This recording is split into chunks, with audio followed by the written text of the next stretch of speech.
Xi Lăng sinhបាទចឹងបើយើងពិនិត្យមើលទៅស៊ីឡាំងនេះគឺមានរាងជារង្វង់បាទរាងជារង្វង់ចឹងរង្វង់គឺយើងត្រូវរកបរិមាត្របាទចឹងបរិមាត្រគឺតាំងដល់អក្សរ P បាទស្មើចឹងបរិមាត្រនៃរង្វង់គឺស្មើនឹង 2 pi r បាទ2 pi r ដែល r ជាកម្មចឹងកម្មរបស់យើងគឺស្មើ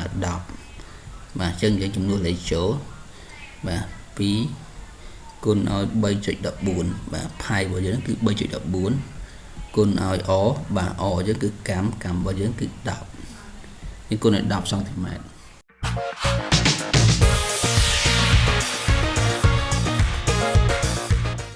បាទសួស្តីបងប្អូនដែលរៀនថ្នាក់ទី6ទាំងអស់គ្នាបាទវិលជួបលោកគ្រូសាជាថ្មីមកកាន់ការរៀនគណិតវិទ្យាថ្នាក់ទី6បាទចឹងនៅក្នុងវីដេអូនេះលោកគ្រូលើកយកអំពីមេរៀនទី6បាទដែលនិយាយអំពីបរិមាត្របាទតែឥឡូវយើងទៅមើលលំហាត់មួយគេមានខ្សែប្រវែង 3140 សង់ទីម៉ែត្រតើគេអាចយកខ្សែនេះ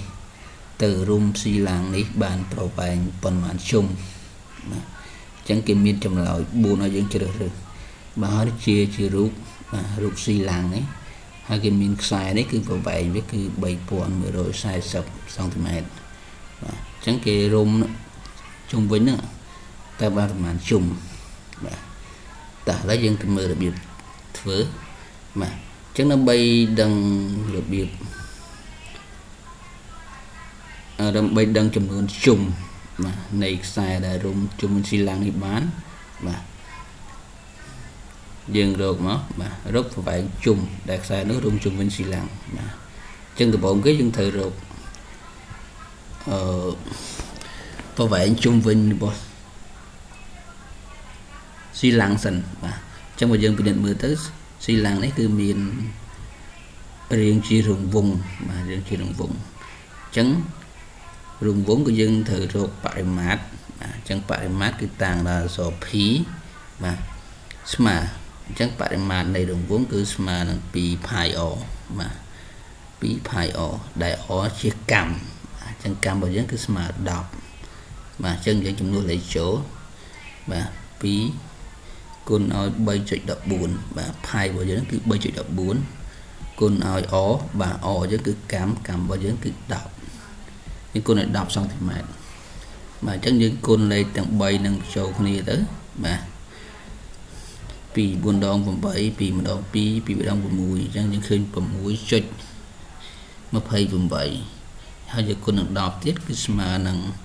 62.8 សង់ទីម៉ែត្រអញ្ចឹងយើងឃើញបរិមាត្ររបស់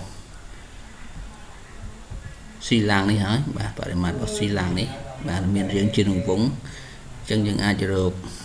ប្រវែងជុំវិញបានណាអញ្ចឹងប្រវែងជុំវិញគឺស្មើនឹងប្រវែងខ្សែបាទប្រវែងខ្សែទាំងអស់បាទទៅចែកនឹងបរិមាត្របាទអញ្ចឹងប្រវែងខ្សែរបស់យើងបាទគឺយើងមានទាំងអស់គឺ 3140 បាទអញ្ចឹងយើងចំនួនលេខនឹងចូលបាទ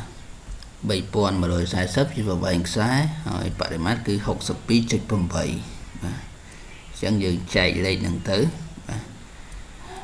អញ្ចឹងនេះ3140ចែកនឹង 62.8 បាទអញ្ចឹងយើង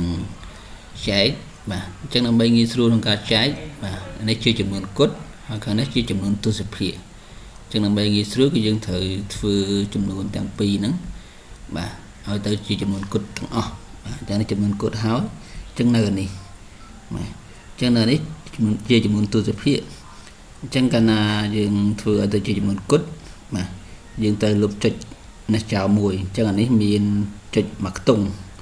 ញ្ចឹងកាលណាយើងលុបចុចចោលបាទយើងថែម0ខាងនេះមួយមកគឺបាន 31400 បាទដល់ពេលខាងនេះលុបចុចចោលទៅគឺ628បាទអញ្ចឹងយើងចែកទៅអញ្ចឹងយើងកាត់4ខ្ទង់បាទ4ខ្ទង់មកយើងដាក់5បាទ5 8ដង40បាទសេរី0ត្រាទៅ4 5 2ដង10 10 បូក4 14បាទសេរី4ត្រាទៅ1 5 6ដង30 30 បូក1 31បាទ ចឹងយើងអាចដកមក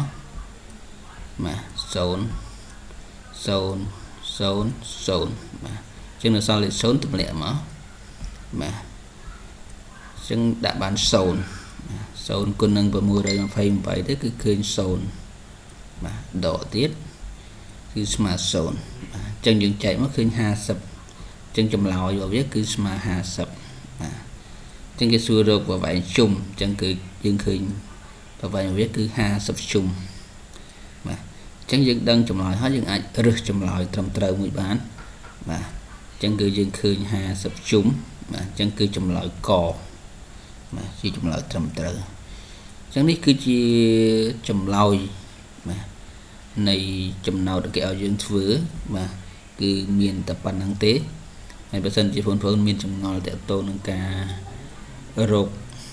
បាទបរិមាត្រទៅលើរូបផ្សេងទៀតបងប្អូនអាច comment ជាលំហាត់បាទនៅខាងក្រោមបានបាទអរគុណជួបលោកគ្រូនៅវីដេអូក្រោយបន្តទៀត